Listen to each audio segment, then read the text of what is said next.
What is going on, everybody out there, Lamont at large? Today we're in Las Vegas, Nevada. Gonna take you on a tour of a couple different plane crash locations that have occurred in and around the Las Vegas area. Some of these crashes you've probably never even heard of.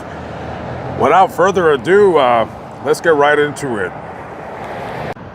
We're gonna go back in time to April 21st, 1958. We're in Los Angeles, California, LAX to be exact. And sitting on the runway about to take off is United Airlines Flight 736. It has 47 people aboard, 5 crew and 42 passengers. Its final destination is gonna be New York City, but it's gonna make stops in Denver, Kansas City, and Washington, D.C. This is a DC-7 4-engine prop liner, and at the controls are Captain Dwayne Mason Ward, First Officer Arlen Edward Summers, and Flight Engineer Charles Woods. So that DC-7 takes off out of LAX at exactly 7:37 a.m.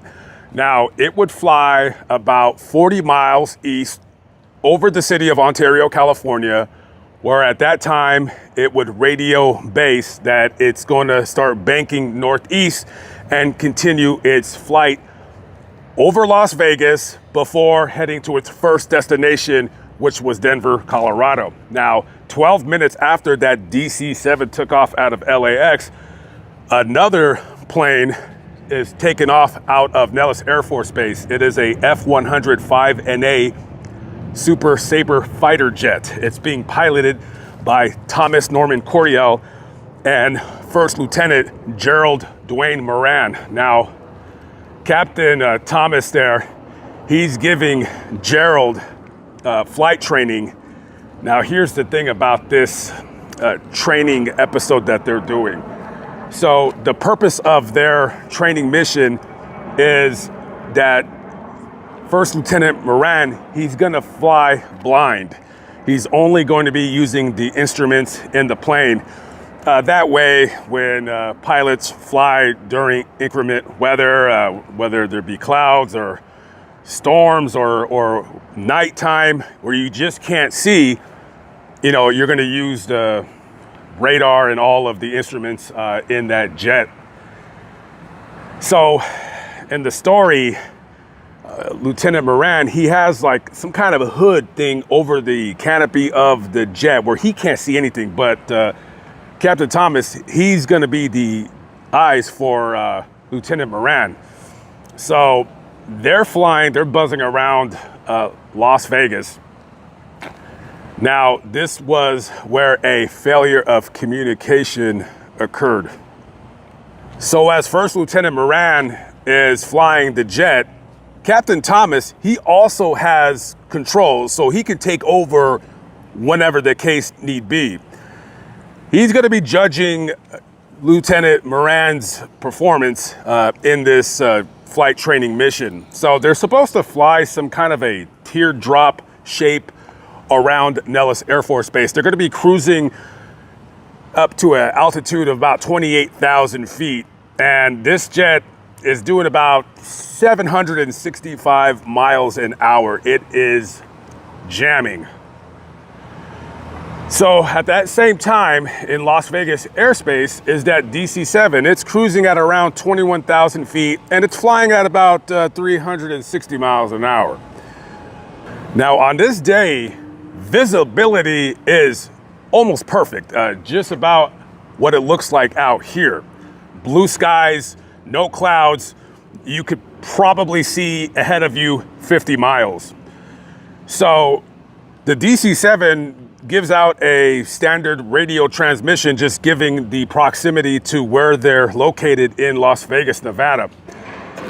And as they're radioing the base, that Super Sabre fighter jet is coming in and it starts flying also to an altitude of 21,000 feet. And little do these planes know is about to happen.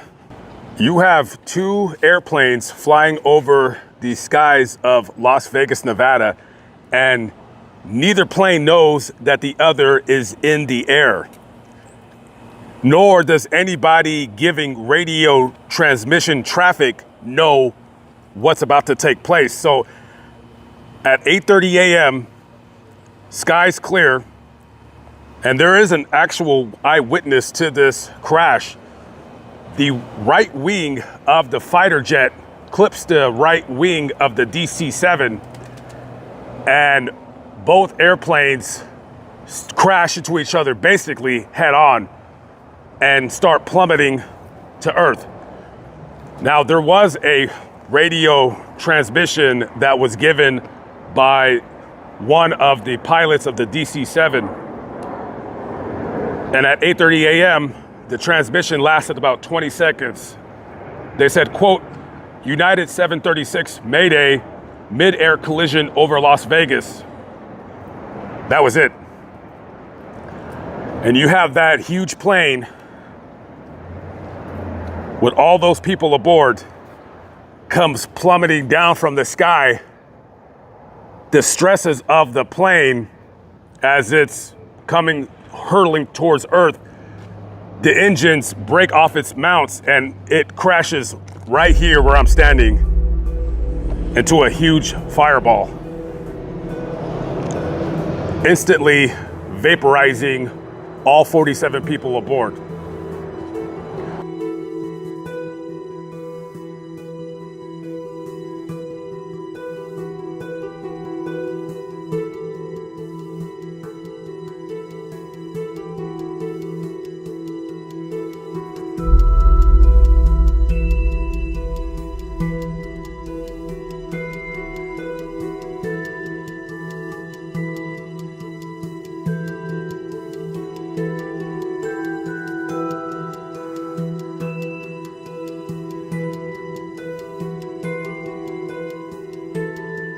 Now that Super Sabre fighter jet, it would make it about 5.4 miles away before that plane crashed, killing both pilots as well. So in total, 49 people lost their lives, and the accident happened right here.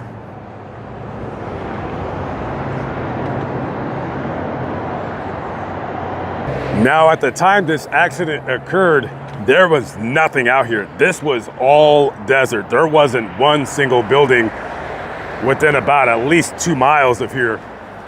And that eyewitness who seen that mid-air collision stated that it appeared at the last second that the fighter jet tried to make a 90-degree angle turn away from the plane, but sadly it was all too late, and all those people tragically lost their lives. And it happened here, and there's no kind of marker indicating that tragic event occurred. So you got all these people out here, they never would imagine in a million years that a catastrophic plane crash occurred right here. November 15th, 1964. We're at Sky Harbor International Airport in Phoenix, Arizona. Flight 114, Bonanza Airlines, which was a twin-engine turboprop, has 26 passengers aboard and 3 crew. And at the helm is pilot Henry Fitzpatrick. Now, that Bonanza Airlines flight is flying out of Phoenix, and its destination is right here, Las Vegas, Nevada. So the plane takes off at about 7:20 p.m. and the flight's just going to be a little over an hour, about an hour and 5 minutes. Now, as the pilot is leaving Sky Harbor International and coming to Las Vegas, at that point in time, visibility out here is very, very poor. It is thick with clouds. As a matter of fact, it was so cloudy, you couldn't even see 500 feet up above your head. So as Mr. Fitzpatrick is coming into Las Vegas, little does he know at this point in time that they had changed the approach plan coming into Las Vegas. So he's looking at his flight chart. Now, not gonna try to get into too deep of the weeds when it comes to being a pilot, because I'm not a pilot, nor am I an expert on the aviation, and I don't pretend to be any kind of expert on anything really. I'm just a poor excuse for a tour guide. But normally when you're flying a plane, there's gonna be some kind of an approach chart telling you at any fixed location, mile marker, that what your elevation should be. So according to the flight chart that he's looking at, there's no descent information when it comes to the mile 15 fixed point and the 6 mile fixed point. So he doesn't know what elevation he should be at those two fixed points. And again, visibility is very, very, very bad. So as he's approaching Las Vegas, he comes over flying this way out about 2.5 miles that away. He's about 2.5 miles away from Sloan going north, and about 2.5 miles away from here as where I'm walking right now. And just as he's gonna turn to come back to land here in Las Vegas, he hit one of these ridges, one of these hills right here. Now, it's very difficult to get to the actual crash location, and I was gonna hire somebody to ferry me out there. However, somebody had just messaged me that the Bureau of Land Management has blocked access to that road. Now, there is a plaque marking the spot where that plane crashed, killing all 29 people aboard. And in a newspaper article, when they were coming to clear the wreckage of the plane, somebody had stated that if he would have been about 1.5 feet higher, the plane would have never crashed. It barely nicked the crest of that hill where it crashed at, killing all those people aboard. The terrain was so difficult to get to clear the wreckage that they actually had to move some of the pieces, most of the pieces anyways, via helicopter. So for quite some time, it was believed that the cause of the accident was due to pilot negligence, pilot error. But come to find out later on, as how I explained about that flight chart, well, it was the company Jeppson, which made flight charts for different airlines and airports and what have you. They had failed to update it. So when this guy is coming in, he's cruising at, 3,500 feet or so. He should have been cruising at 4,300 feet, and he's relying on these charts to be accurate. So eventually, the truth came out that it was not the pilot's fault, but it was the chart company. So families of the deceased sued the charting company, and eventually they all settled out of court. That would be the only crash to have ever occurred in the airline's brief history. Now, Bonanza Airlines originally was started in 1945 by Navy Lieutenant Commander Edmund Converse and pilot Charles Keene. So they basically started with a 4-seat Cessna, and they would ferry passengers from Reno to Las Vegas. That's all they did, back and forth. And then later on, the following year, 1946, they bought a Douglas C-47 airplane, and then they would extend to Phoenix. So it would be Phoenix, Las Vegas, Reno, and then later on, they would extend to other cities in Utah, Arizona, California, and they would also go into the international game. They would fly to Puerto Vallarta, Mexico, with stops in La Paz and some other city in Mexico whose name escapes me. And so later on in 1968, By this time now, Bonanza Airlines is doing quite well. So I don't know why, but they merged with two other airlines, Pacific Airlines and West Coast Airlines, and they became Air West. So whatever happened to Air West? Well, I'm glad that you asked. So in 1970, crazy man Howard Hughes purchased that airline for $90 million, and then he renames it Hughes Air West. And then in 1980, it sold to Republic Airlines. And then in 1986, they merged with Northwest Airlines. And then Northwest Airlines merges with Delta, and the rest is history. So if you ever fly Delta, then basically, I guess you could say that in their portfolio, you might have flown on some kind of a Bonanza Airlines plane or something like that. Those on the West Coast should know this place, Tom's Burgers. There's a bunch of them, especially in California. If a Tom's Burgers comes to your neighborhood and they go out of business, there's a pretty good chance you live in a very bad neighborhood. Corner of Lake Mead and Simmons. I'm thinking about doing a video in the near future, top 10 neighborhoods not to move to. This would be in the top 3. Yeah, do not ever try to live near Lake Mead and Simmons. I did a video several years ago of a triple murder that occurred here. Anyways, let's continue on. So August 22nd, 2008, 76-year-old pilot Mac Murphy Jr. is taken off out of the North Las Vegas airport, which is right on the opposite side of that structure over there. So there's gonna be words that I personally don't like and think they should go together. One is experimental and plain. I don't like to hear those two words together. I know we need to be innovative, and when it comes to the military and them building planes, those words go together, but not when you're a private pilot. Also, I don't like the words vintage and plain, unless that plane is in a museum, not flying in the air. But this story right now involves the two words experimental and plain.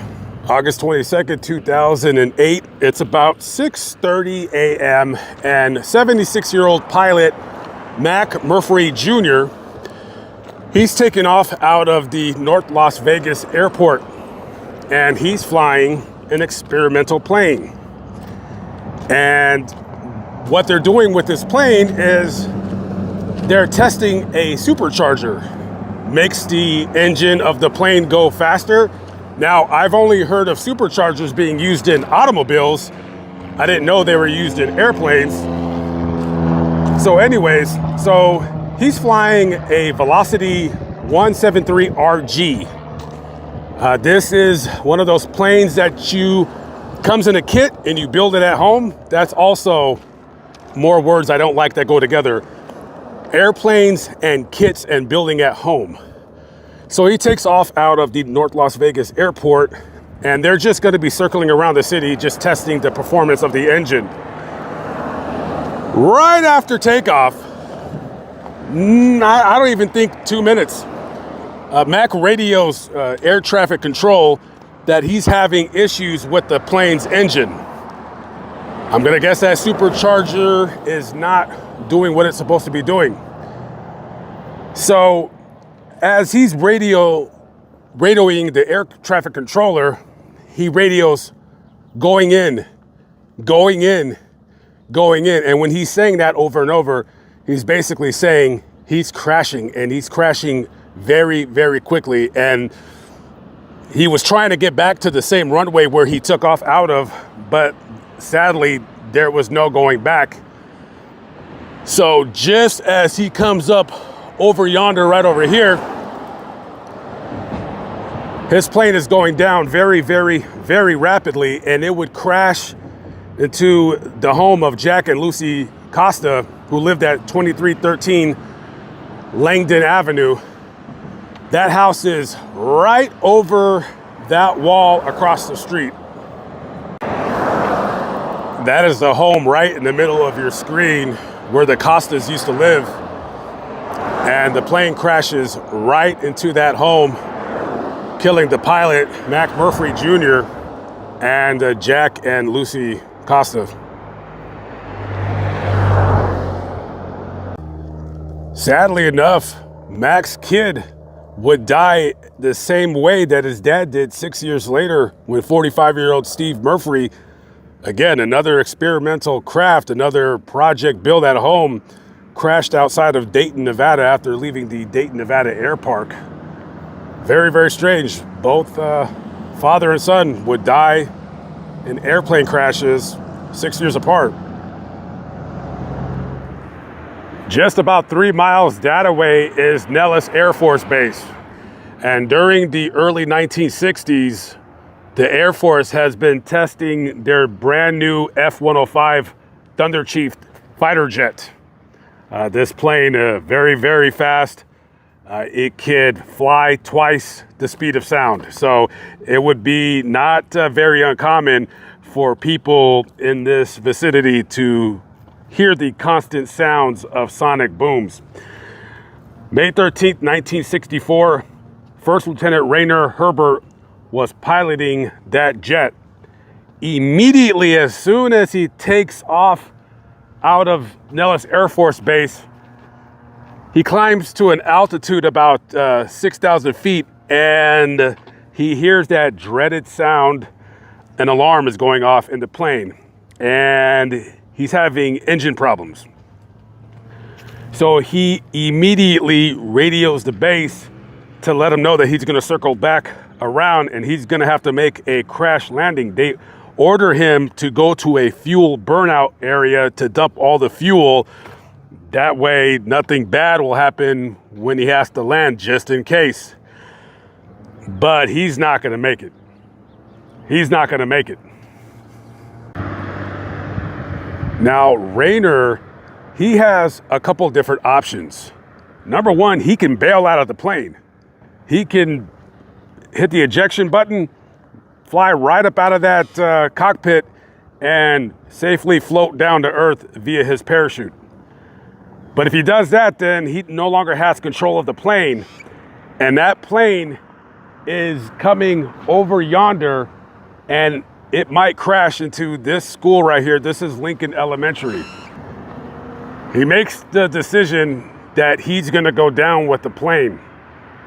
Because if he bails out now, possibly hundreds of kids that go to this elementary school are going to die.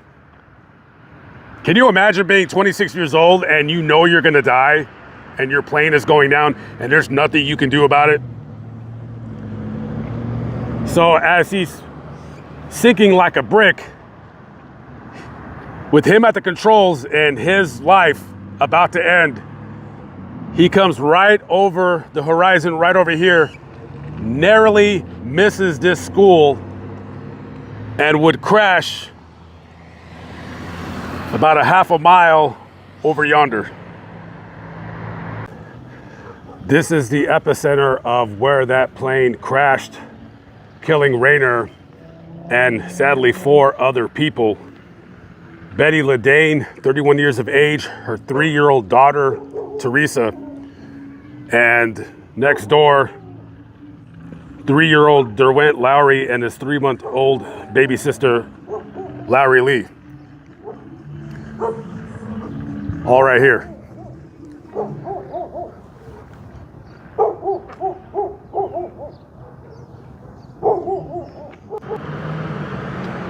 They did dedicate a park to Rainer. However, in 2018, this school and that park were torn down to rebuild it. And when they rebuilt it, they did not build a park in his name. So the only thing that people would know, judging by just looking at this place, is this right here. That's all there is. There's nothing to tell us about what occurred. So I must say, shame on the city of North Las Vegas for not rebuilding the park in his name. And they also could have renamed the school in his name as well, and they didn't do that. And hopefully in the future, it would be an honor, whoever is in charge of this school, of them renaming it in his honor.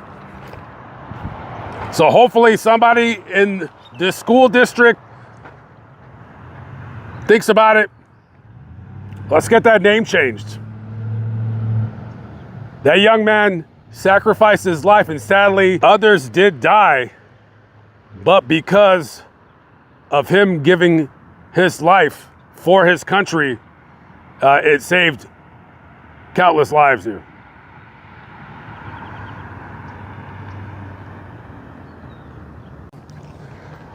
Always at the scene, Lamont at large. I will never do videos at a studio, never a green screen. I'll see you at the next video, at the next location. Peace out.